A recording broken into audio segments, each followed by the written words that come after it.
Did you just slap me with that arm?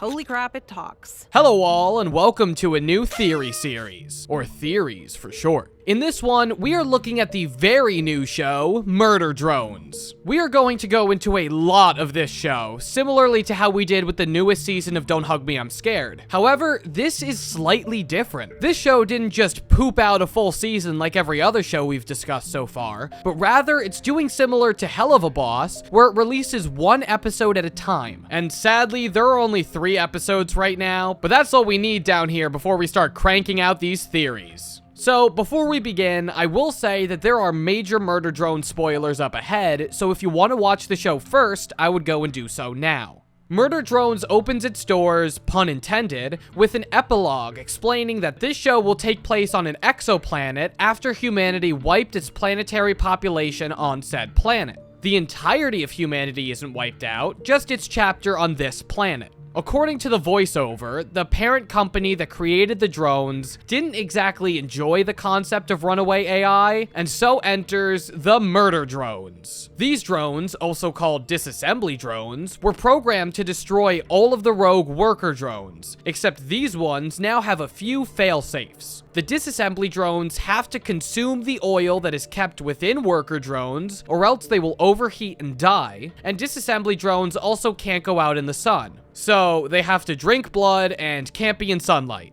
I'm sensing some parallels. To defend themselves from the devastating disassembly drones, a colony of worker drones built an underground Fallout vault-like bunker to protect themselves. And to ensure protection, this vault has not 1, not 2, but 3 doors!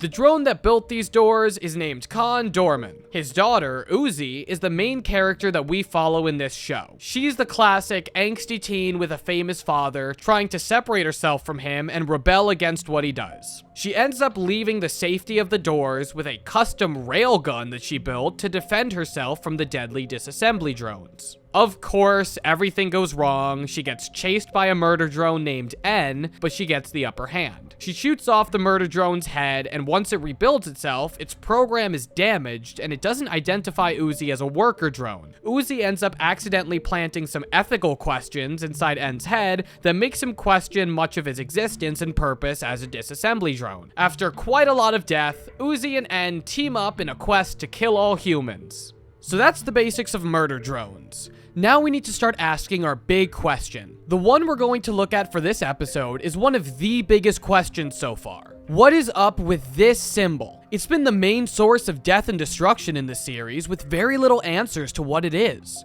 So let's start taking some looks at the actual show. We first get introduced to the symbol in episode 1 during the fight scene. Right before Uzi gets shot, we see a glimpse of this symbol in her eye. You might recognize it from the ending of the same pilot when Uzi is ranting about killing all humans, and we are shown the symbol here. But we don't actually start seeing this symbol in full effect until the next episode. In episode 2, the main antagonist is Jay, but not normal Jay. It seems to be just her body manipulated and contorted by this new creature with a very different voice. In the middle of the episode, we see Uzi, N, and Thad walking around in the dark. Uzi stumbles across a wall with our first explanation for what AbsoluteSolver could be. The wall states that there was a host reboot fail due to insufficient matter. While not telling us much, we get a huge drop if you discern what this means. The AbsoluteSolver is shooting out an error that there is not enough matter to rebuild Jay. Now, Uzi tries to explain that AbsoluteSolver is most likely the way that they are able to regenerate, but I don't think she has the full picture, especially with what we saw in episode 3. In the 3rd episode, we see this worker drone, Doll, also with said symbol, but using it to manipulate her environment. If this program was strictly for regeneration, how could it possibly do this? We need to look even deeper. We know a few main things at the moment. We know that the AbsoluteSolver helps murder drones regenerate, but we also know that AbsoluteSolver can be within worker drones. Right now, we have 2 huge puzzle pieces, but there are a few big ones missing. Let's go back to the beginning of episode 2. This episode starts with a flashback of N as a worker drone in a huge mansion. We also see J and V as worker drones. This is emphasized in episode 3 when N says this. Jay went hollow spooky snake crab, and we maybe grew up in a haunted mansion. Aren't you worried we have no idea what we even are?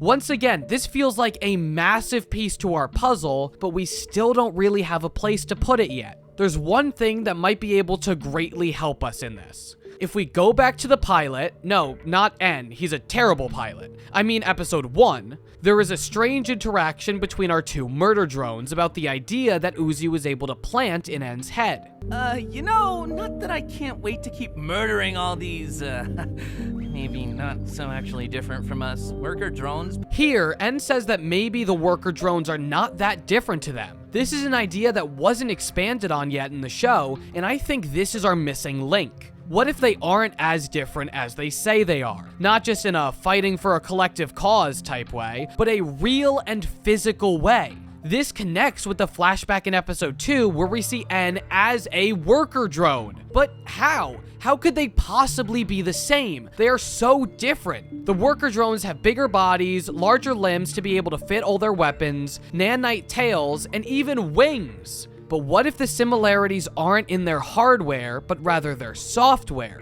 We know that Jay's mangled body was a cause of AbsoluteSolver, and so is the actual voice that we are hearing. But we also know that AbsoluteSolver can be within the worker drones based on what we've seen with Uzi and Doll. With this in mind, we can start putting all these puzzle pieces together. First, we have to start with a question to figure out what type of puzzle we are solving. If the AbsoluteSolver is software-based, how could both the worker drones and the murder drones be running it? Well, there are a few things that can help us out here. The first one being the symbol on the wall of episode 2. We see the AbsoluteSolver symbol with its name next to it and an error sign above it. But if we actually think about how this is formatted, this isn't strictly an error in the AbsoluteSolver itself, it is an error in the host reboot, which is a function within the AbsoluteSolver program. This confirms that AbsoluteSolver is meant to do more than just one thing. Only one of the AbsoluteSolver functions is currently outputting an error here. And the fact that this program has a logo attached to it shows us that this is a rather large and important one. So this isn't just one or two functions, but a huge collection of various functions and algorithms that are utilized not just in the murder drones, but in the worker drones as well.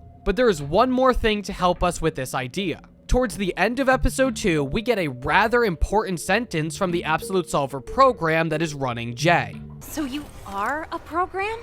More like you are our cute puppets. The words that are used here are very important. It uses the words "you are cute puppets" when talking to Uzi and the group, but not "Jay is our puppet" when Jay is the one being discussed. Not only that, but they use the words "our puppets," indicating that the AbsoluteSolver is being used in many different drones. This one sentence has just told us that the AbsoluteSolver code is being used in any form of drone, not just in murder drones. So, if this code is super important to the actual functions of these drones, and they are used in multiple different drones, then AbsoluteSolver is somewhat of a quote-unquote template to be used and accessed for multiple versions of their drones. So if the AbsoluteSolver is contained within the drones, what kind of abilities does it have? Well, we know it can regenerate certain drones if their builds allow for it. The reason it wouldn't be able to work for the worker drones is that their bodies don't allow for such abilities, considering they don't have whatever allows for regeneration coursing through their bodies like the disassembly drones have. The next ability is another obvious one based off of episode 3. The AbsoluteSolver can allow for the manipulation of the environment. Well, a good question to ask is, if this is a basic function, why doesn't everyone use it all the time? Well, we know exactly why. None of the drones actually know what the AbsoluteSolver is. Both worker and disassembly drones alike are absolutely clueless to said program, which could be a symptom of them being locked out of said program. N, V, and Uzi are all confused by what this is, and only Doll seems to be able to understand a lot of it, which is most likely a result of how long she's known about it. She seems to have really done her research in it based on the ending of episode 3. Now there's one more consistency within the AbsoluteSolver code. At the end of episode 3, we follow Uzi, N, and V as they walk through Doll's living quarters. They are all shocked to find bodies of worker drones dismembered and thrown about, with some of their parts contained within soups.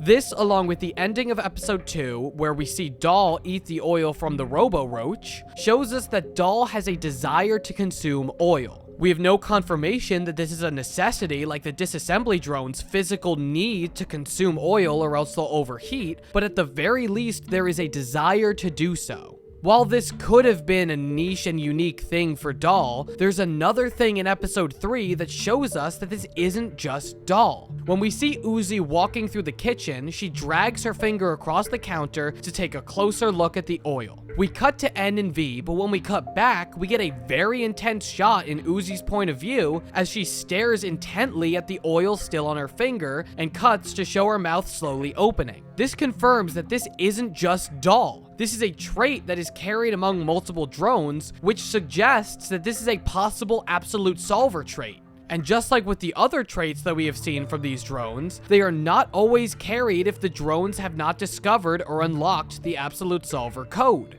After all this, we still know one more very important function contained in the AbsoluteSolver. At the very end of episode 2, we see something quite strange from GLaDOS over here. Towards the end, when N is destroying her, the railgun begins to overheat until it finally explodes. This explosion finally destroys Jay's body for good, but it doesn't just die. The body collapses into what seems like a small and less powerful black hole based on the warping of light around it and its, well, black hole shape. The black hole retreats into an unknown place, but we have actually figured out what happens to it with the information we received at the end of episode 3. We can see Tessa, who we will talk about later, kill a worker drone until Jay flies in behind her. The Jay that died in the last episode. It seems that the failsafes that were talked about in the beginning of the show were more than just failsafes to keep the drones in line. One of the failsafes seems to be a way to protect the drones if the AbsoluteSolver takeover is destroyed and it can no longer heal. So it collapses and could have possibly retreated to a JC Jensen-owned location so it can be repaired in whatever form of the word, or even have gone somewhere else to continue its rampage for parts. While we don't know for sure that all of the drones have this AbsoluteSolver program, we absolutely know that at the very least, Jay, Uzi, and Doll all have this program, and it was most likely contained in Uzi's mother as well. But here's the thing. What's so important about the AbsoluteSolver being contained in multiple different drones? Well, this is an insanely important and terrifying thing to have. If these drones are running similar forms of the same program, then insufficient materials is a very big problem for all of them. We have deduced that the AbsoluteSolver program takes over the body that is momentarily unable to repair due to insufficient materials, and will forcibly take those materials from others until it is satisfied. With the AbsoluteSolver being contained in multiple drones, even worker drones, it means that this is a possible occurrence for all of these drones. A drone, no matter what type, can lose too many materials that its AbsoluteSolver program will take over and begin killing those around it, even those who are the closest to it. This is a possibility for Uzi.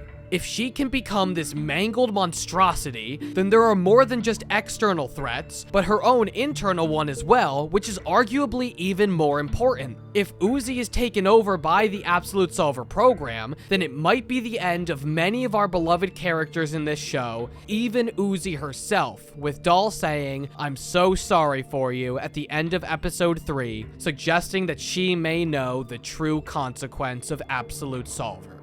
Thank you all so much for watching this video. This is still just a theory and can always be disproven later down the line by more information that will be provided by the show, so nothing that is said here is confirmed. But with that said, let me know what you think of this theory in the comments below. And if you enjoy my content, I would greatly appreciate you liking and subscribing, as it is the best way to support me and help me maintain my channel, and it will also keep you in the know when I upload next. Thank you all again so much for watching, and I'll catch you in the next one.